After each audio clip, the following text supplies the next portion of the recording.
Hi friend, welcome to Math A to Z. Today we are going to prove a very important theorem of group theory, which is Lagrange theorem on group theory. And this theorem states that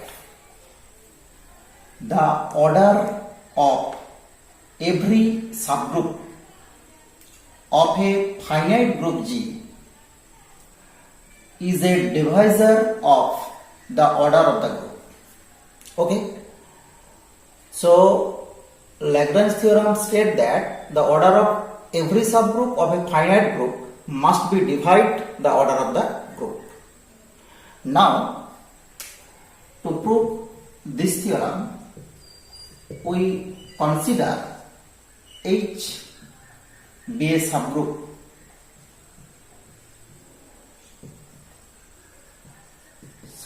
of the group G,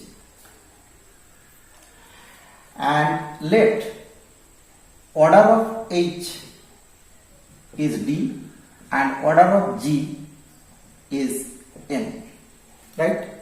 Since here G is finite, so D must be finite. We have to prove that D divide N. Now we consider all the distinct left coset of H.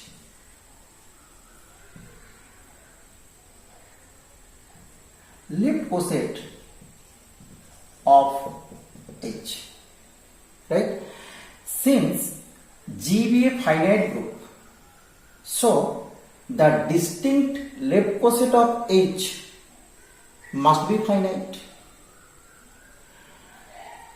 and since the number of left coset of H be finite, so there exists finite number of element of G, namely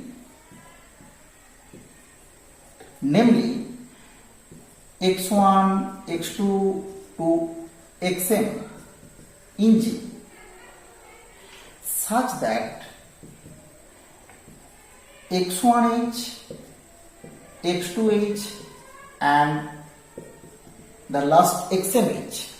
This is the complete list of left coset of H in G,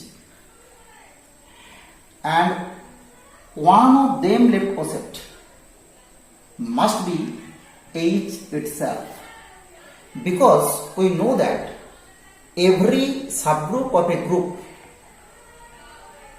is itself a left coset of H, right? Also, from the theorem of left coset, we know that the order of every left coset are all equal. That is, order of xih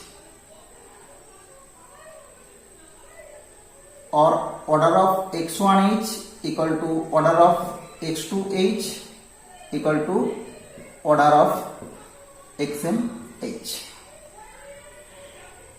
And also we know that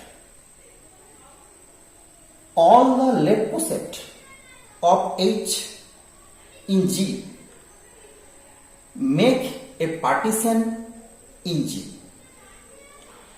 and from the definition of partition of a set we can write G equal to union I equal to 1 to M xi into H, right? And since all the left coset are distinct,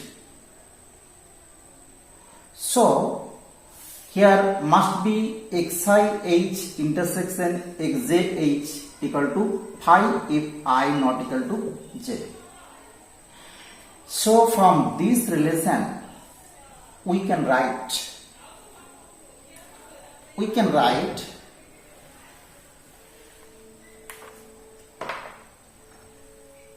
order of G equal to summation I equal to 1 to n order of xi into h.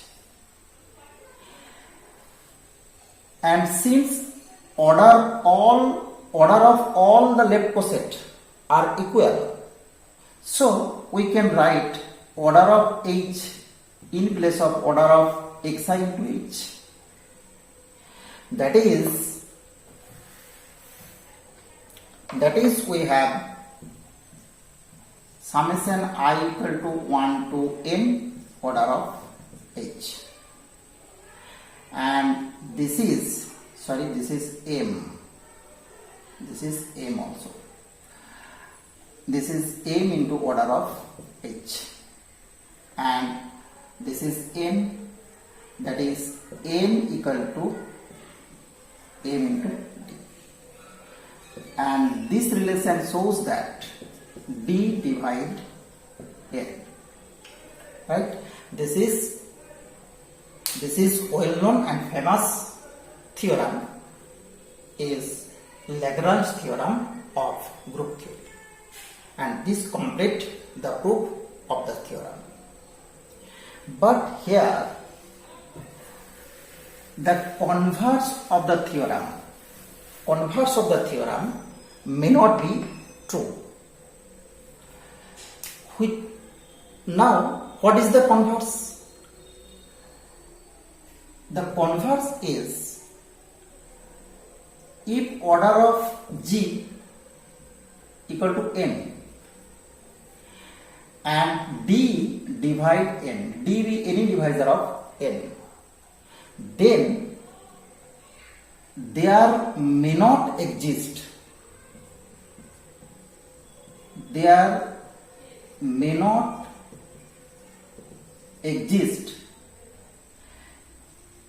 any subgroup of G,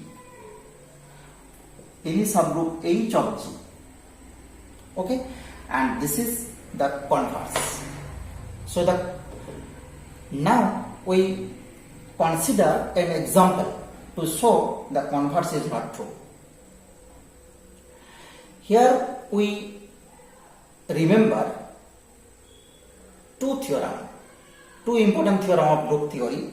First is, we know that from Cauchy's theorem of finite abelian group,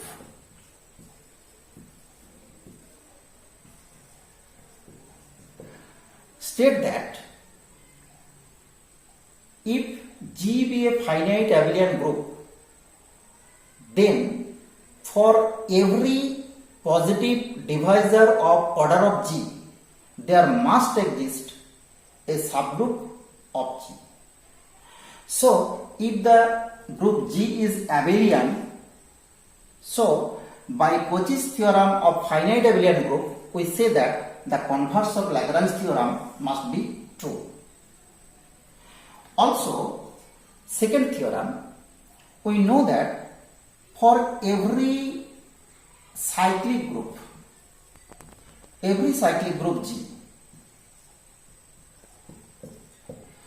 there exists exactly one and only one subgroup